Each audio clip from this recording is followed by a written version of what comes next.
What's up, everybody? Last Peaks is back for another video.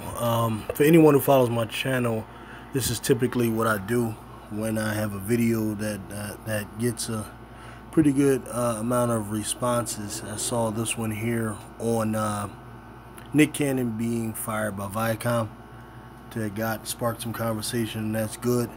So I'm going to respond to many of your comments and questions, if they were questions, and that sort of thing. Okay, it's kind of cumbersome to go through and type for each comment, so I'll usually dedicate a video where I go back and deal with it like that. So anyway, first we have one from this is Dylan Turner. I'm sorry, forgive me if I'm pronouncing any of your names wrong. Said, I appreciate this. You are full of history, and I love seeing this with our black men, very woke brother here. Thank you for your comment. And I thank everybody for their comments, even those who don't agree. He was talking about black people being from the Israelites. That's why they fired him. Yes, in the video where Nick Cannon was talking to Professor Griff, yes, he was talking about black people being Israelites. However, I'm not sure if that's really the reason they fired him. I think most of these Ashkenazi European Jews, when they see the black people claiming to be the Hebrew Israelites, I think they kind of just laugh at that or whatever, because you gotta understand, most of them believe they are because this is what their parents told them, right? Their history in Judaism goes back centuries. Goes back, many believe, even almost close to 1,000 years or even more. Many believe that their history was started with a kingdom, Asiatic, Eastern European. I know that might sound like an oxymoron, but area where there was this ancient kingdom known as Khazaria, and that these were a group of people who had lived right smack dab in the middle of a world that was dominated by Christians to the west and to the north, right? Because you had the Russian, the Romanovich dynasty. Well, they weren't be Romanoviches at that time, but what essentially became the Romanoviches. You had the Russians to the north, you had to the west, you had many of the you had the Roman Catholic Church, of course, the Greek Orthodox, etc. But to the south, you had the Islamic expansion.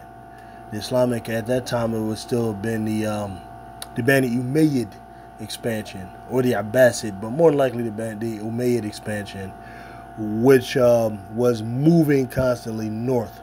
So the story is, the narrative is that this kingdom of Europeans who were probably maybe pagan or something like that, really were ripe to really be destroyed. So they had a king that had came up with the idea of selecting Judaism as their religion, so that way they would not necessarily have to take sides with either the Muslims or the Christians, and that they would be able to survive without being overrun.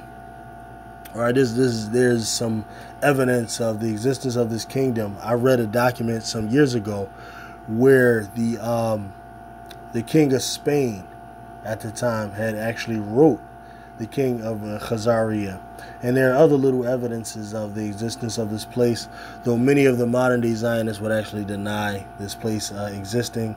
They want to go with this narrative that they have a blood relation to Shem and to the patriarchs Abraham, Isaac, and Jacob, and the tribes. Right, this is their narrative. However, I am more, I believe it's more than likely that they are converts from this kingdom of Khazaria. But I believe most of them, they feel like, back to what I was saying, is that most of them feel like when black people are saying they're the Hebrew Israelites, I mean, these are people that are very rich, wealthy, very powerful, influential, who own channels. They understand that they'll just drown them out by their money and their access to the media and their power and control that they have with that, right? And they understand that the Hebrew Israelites in America, the so-called Hebrew Israelites in America, can't really compete with them on that level. So I don't think that in and of itself was the reason he was kicked out, brother. But let's see, the conversation kind of continued on.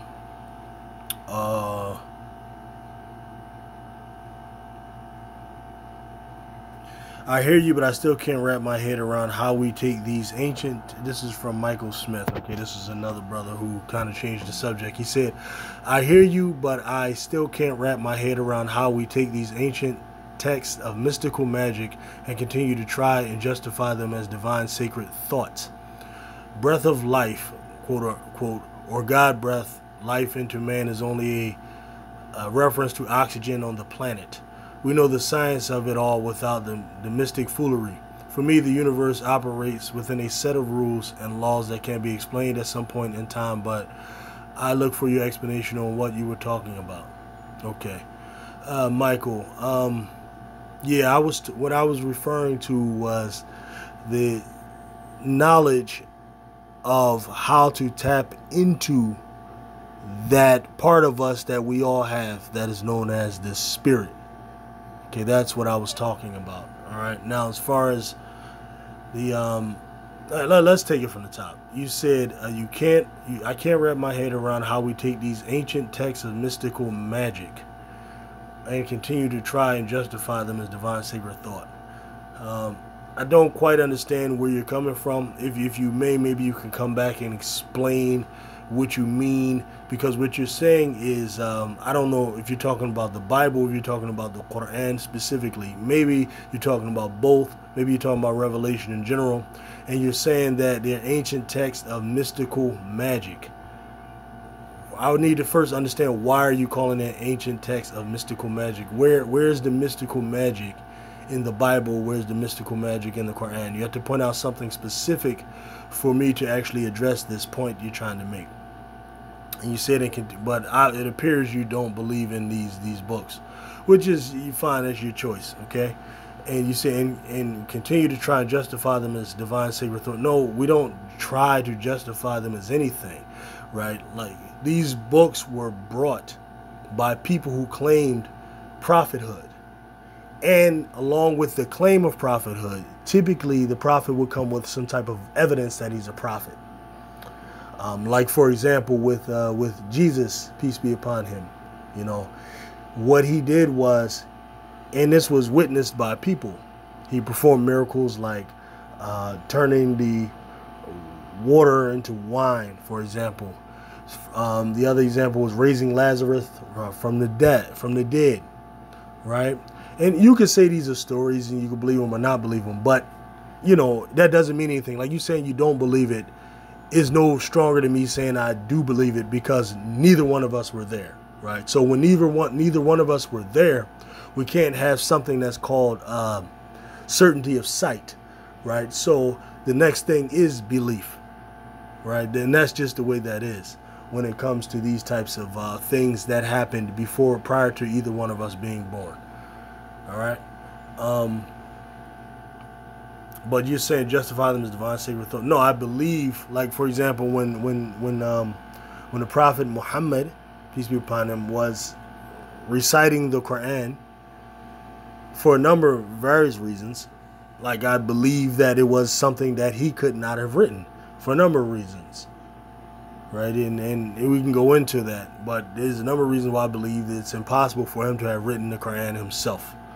Okay, if you know anything about the book, especially in its original language, it is evident. All right, it's even evident to those people during his time that it couldn't have been written by him. Like the Arab tribes who were around him, the first people who he brought Islam to, who were actually the first to reject Islam, right? They knew that this was something different. This isn't something that was written by just a man or a poet. They know it from knowing their own language. I hope that makes sense, right? Then you say breath of life or God breath, breathed life into man is only a reference to oxygen on the planet. Well, that doesn't make any sense, right? So if God breathed life into man, what does that have to do with oxygen on the planet? That doesn't make any sense, all right? Oxygen on the planet is something that is there that every living thing on earth benefits from, whether it's plants, whether it's animals, whether it's people. So to speak of oxygen on the planet, which is something that's evident, why would God use the idea of saying he breathed the spirit? He said blew into him his ruh, his spirit, right? The oxygen, that doesn't make any sense. It's not a convincing argument for me. All right. We know the science of it all without the mystic foolery. I doubt that very seriously. For me, the universe operates within a set of rules and laws that can be explained at some point in time. And actually, the rules and laws of the universe are something that we are just beginning to, we've hardly tapped into it. It's something too vast for us to even understand, much less like God. Just the universe in and of itself is too vast and too large. Right? For philosophers throughout time have argued over it's whether or not it's an eternal thing, whether or not it's something that's ongoing.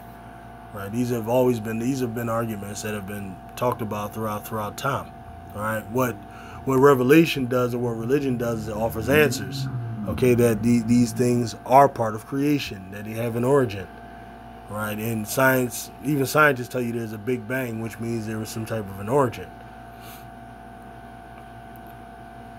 But I will look for your explanation on what you were talking about. Yeah, what I was talking about had very little to do with that, but about a specific science dealing with like the soul, okay, or the spirit.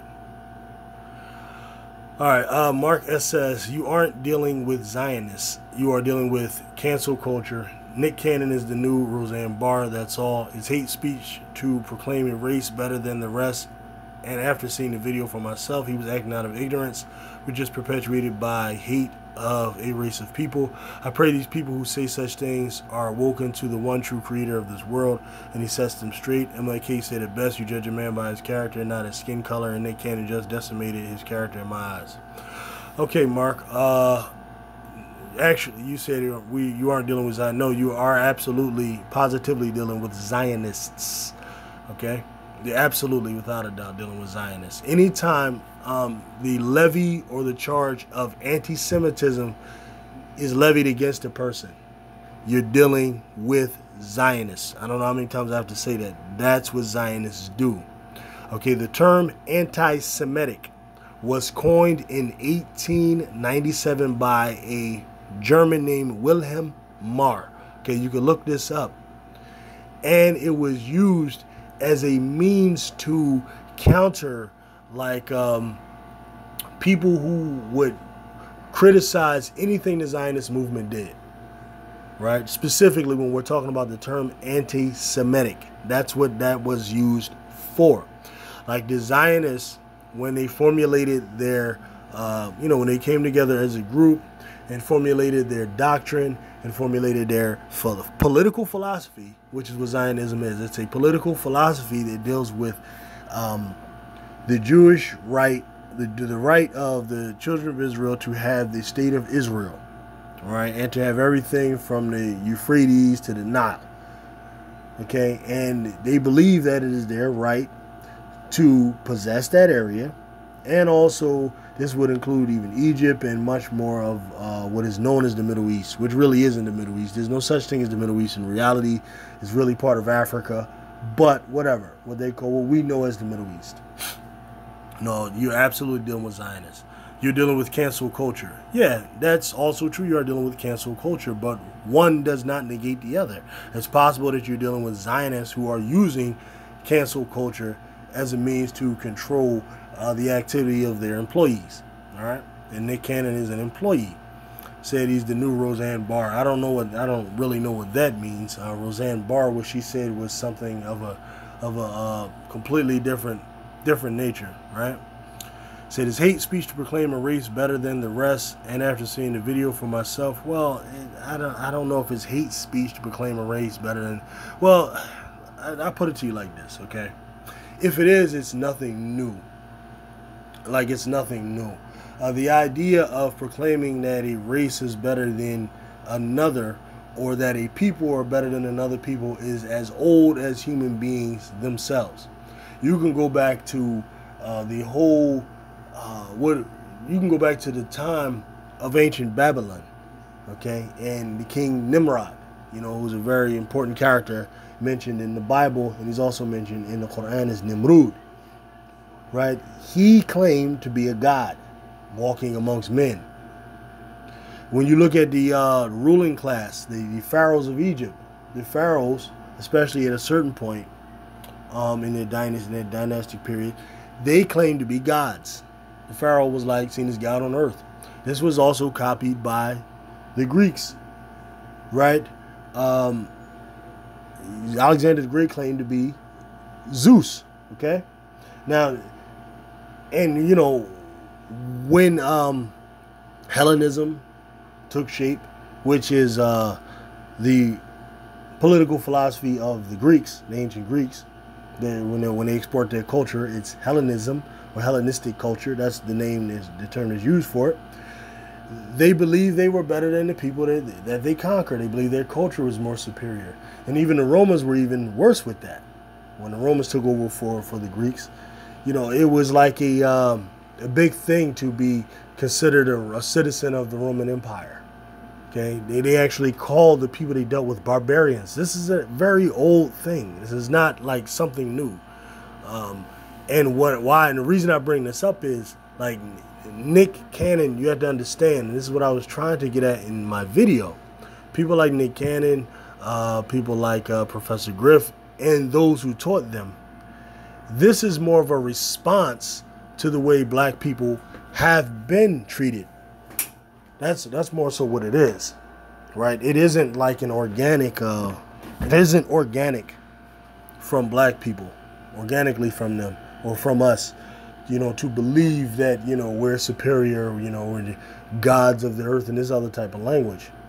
This came as a result of us fighting back or pushing back on many of the movements. Like when you look, I really urge you to look at slavery and look at this whole concept of like breaking the buck and these different tactics they used to make these very docile slaves who will just be loyal. So this is an old tactic, right? So, and forcing our ancestors to worship this Jesus who was drawn as a white man. All of these types of things, which implies that either God, that God is white, and that God is part of your race. Like, if you believe God is from your race, how do you not automatically think that your culture is better than the other cultures? Right? That's just automatic. If you believe God is of your race, then you're going to automatically think you're closer to God than the other people. What I'm telling you is that black religion that emerged came as a movement that pushed back against it, right? Black self-esteem and black self-imagery was broken down so far. Like, we were told in the Constitution that we were worth 3/5 of a man. Now, one may argue that this was in order to do the proper census and all of this kind of stuff, and I'm not buying that, really. And even if you do, we do accept that the reality is we were treated like furniture. Okay, so you're talking about people who came from this. So when they were formulating their own religious beliefs, and this is, an exception from those who latched on to Christianity, kept on with that. You had others like Richard Allen, who established the African Episcopal Church, right? You had that type of movement too. But besides them, when we talk about like these organic black movements, like the Noble Drew Ali Morris Temple Science, Daddy Greets Father Divine, the Nation of Islam, these types of, and later on the 5%er movement, which is a splinter group from off of that, there was this was pushback. So the idea was to try to build black self-esteem, right? Now, one can judge it and say, okay, that it's hate speech or whatever, but I think it's unwise to just call it hate outside of context. I think that's unwise. Like for example, if you have two children in a room, okay, if you have two children in a room, and one child like hates the other child for no reason other than the fact that that child is someone different, that's one thing. It's another thing entirely if one child abuses the other child, and as a result of the abuse, he hates that child. Like, I hope you understand what I'm saying. There's a difference between hate that comes as the result of being wronged or being abused and being infringed upon, and just hate for the sake of like just hating. Okay, like Nick Cannon doesn't believe, or Professor Griff, they're not saying white people are evil for no reason whatsoever. It comes as a result of studying what they've witnessed happen. Now, we can criticize and say it's wrong, and I'll tell you I don't agree with it. I believe that it's a false narrative to say that. I believe there are savage people in every race, you know, with everyone, okay? But I'm smart enough to understand why that's being said. I allow my brain to accept that there's a reason why Nick Cannon and Professor Griff are saying these things. All right? I mean, I really hope that makes sense. But in my case, you judge a man by his character and not his skin color. That is very true. So he was telling too much truth, Chris Barnes. Maybe. They fired him for anti-Semitic comments. Okay, I already dealt with that. I am from South Africa, a Bantu Hebrew Israelite. MashaAllah. Okay, I don't know anything about that. But it is Zamantande Zandwa.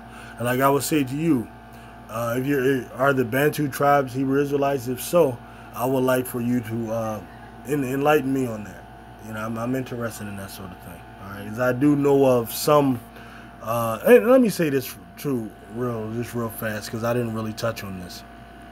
I do believe that in Africa there are Semites. I do believe that there were descendants from the tribes of Israel in Africa. I do believe that. Well, we know for a fact that that there were some in Egypt. We know that for a fact just from the story of Exodus in the Bible.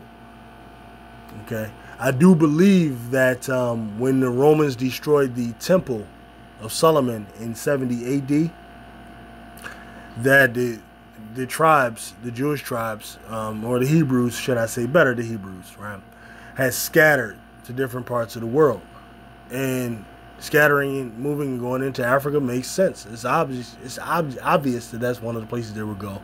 And there also have been quotes from some historians who said that.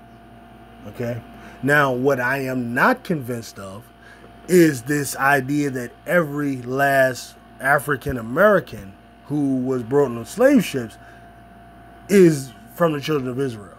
Now, I believe there's some amongst us, and we don't know who they are specifically. Like, there's some amongst us who are Hausa, some amongst us who are Fulani, some amongst us who are Igbo, some amongst us who are Maasai, some amongst us who are Yoruba, and on so many of the different tribes. Now, one thing I did come across in my research, I studied heavily the books of the Sokoto Khilafa of Sheikh Uthman Dan Fodio, who was a 18th century king, is one way to put it, or really a Khalifa, an Amir, over an empire, over the Fulani Islamic Empire. And one of his brothers, Abdullah Dan Fodio, he had wrote a book where he was dealing with the lineage of his particular tribe, which are known as the Fulani Turudbe. And in that tribe, they say that prior to them accepting Islam at the hands of one of the companions of the Prophet Muhammad, Uqba bin Nafi', prior to that happening, they said that their people were those who believed in the Torah. and that they descend from Esau, the son of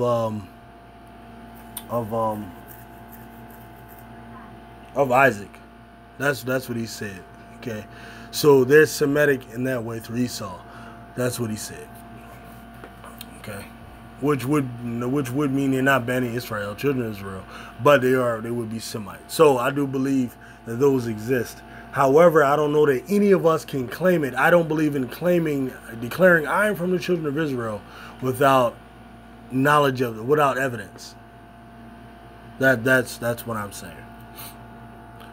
All right. What do we have next here? From the comments. You said, when I saw the blacks in America are the real Jews, go do your research. The blacks in America are the real Jews, go do your research. And that's easy to say. Just provide the evidence. Okay? I've researched it, and I've already made clear what I've said. There are some amongst us that are from the children of Israel. There are some amongst us who are related to the Prophet Muhammad, peace be upon him. His children, Hassan and Hussein. There's some of us that have that, right? So there's a lot in our blood and in our DNA. But to proclaim it without certainty is just what you should not be about doing. Says, looks like they're trying to make black men the face of anti-Semitism. Look for more of this in the next few days and weeks. That could be possible, Robin Abernathy. That could be possible. We should look out for that, right? That's good. This is a good point. That could be. There were some responses to him. Who is they? Nick did that on his own, dumbass. See, this is what I don't like, right? Those disrespectful comments, right, from a person named Nightmare, right? And they are those would be those who fired him. But he can a year ago, why they outraged now? Well, they're kind of like arguing back and forth. That's none of my. I'm not worried about that. Okay, but I don't like the disrespectful commentary back and forth. If you avoid that, that's good. Like the internet thugging, that stuff is corny. All right. Chevron says we're all humans first. True. Color has nothing to do about anything except how well you're protected from the sun. I watched Nick's show and I would have fired him for what he was saying about more melatonin in skin makes you better than everyone else. I think the anti-Semitic part was thrown in just to add more weight to the case to fire him. Well, Chevron, I would say I don't believe that. I do agree with humans first. That's true. Color has nothing to do about anything except how well you're protected from the sun. That's not. I mean, nah, that's not totally accurate. Well, when you say color, I'm assuming you mean different nations, different tribes, different ethnicities, right? I assume that's what you mean. You mean more than color. And we know there are differences in our physical makeup. There's differences in our cultures and things like that, right? So hopefully we do acknowledge that. But if you're talking about does color make you better than someone else? No, it does not. I would agree with that. Color does not make you more superior than another person. Okay? But different, yeah, there's differences. Okay? I watched Nick's show and I would have fired him for that. Well, then you would be a person that does not support the amendment that allows free speech. If that's the case, if you're firing people because they're saying things you don't like and so on, then you don't support free speech. I think the anti-Semitic part was thrown in just to add more weight to the case to fire him. Well, that's possible. That could be true. Noah Jelani says Viacom owns MTV, so it's a rap for his Wild 'N Out gig, and that is proven to be true. At the time when I did this video, I did not know that Viacom owned MTV. I know they were in charge of the podcast. I didn't know they were all connected, but now we do know, and you are correct. As we know, that happened, and then Nick came back and supposedly, after refusing to apologize initially, he comes back and apologizes, and I think he actually had an episode, which I didn't watch yet, with a Jewish rabbi on there. I haven't seen that yet, though. Speak. And we have Azar Kwazin. You have absolutely no goddamn idea what you're talking about. Alright.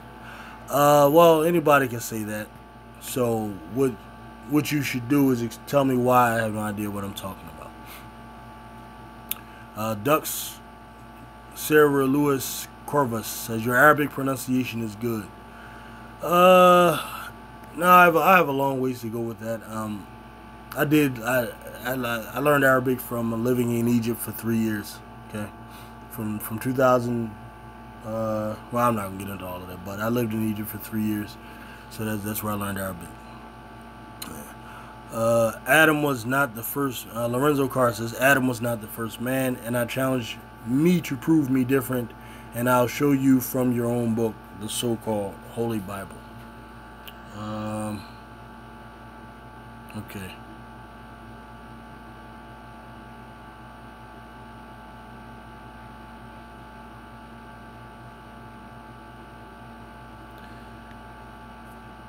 Okay, so someone had responded to him and said, Yah made male and female, so of course Adam, the man, wasn't the first.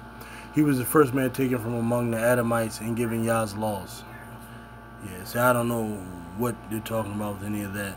My belief is that Adam was the first of his kind. He was the first man. Then it's just that simple, right? Like, see, what I don't do is do a whole bunch of that stuff. I wasn't there, right? So either you believe what the prophet is telling you, or you don't. Like, either you believe he's a prophet. If you believe if he's a prophet, you believe it the way he put it. Right? I wasn't there to decide what happened with Adam and like this knowledge that isn't based on anything concrete is just I don't get into all of that. That's just a waste of my time. All right, so Gregory Bullock or Lorenzo Carr says, I don't know much about Yah, but the existence of man is infinite. I have no beginning, therefore I have no end. Lorenzo Carr, if you came through the vagina of your mother, then you do have a beginning, sir. All right, see, that's the type of stuff I don't really have time for. That's a bunch of nonsense. All right, and it isn't even anything new. There were sophists in the past who argued these different types of things. You know, I mean, I'm not even gonna get into that, man. But yeah, you tripping. But here he says, and I'll show you from your own book, the so-called Holy Bible. You know, well, the Bible isn't my book, okay? All right, so you should know where I get my information from before you make those types of statements. All right. Eminem got him hating all white people. Okay. MTV is Viacom, yes. Racism is racism. He got fired. Paul Gotti. Yeah, this is the other thing too.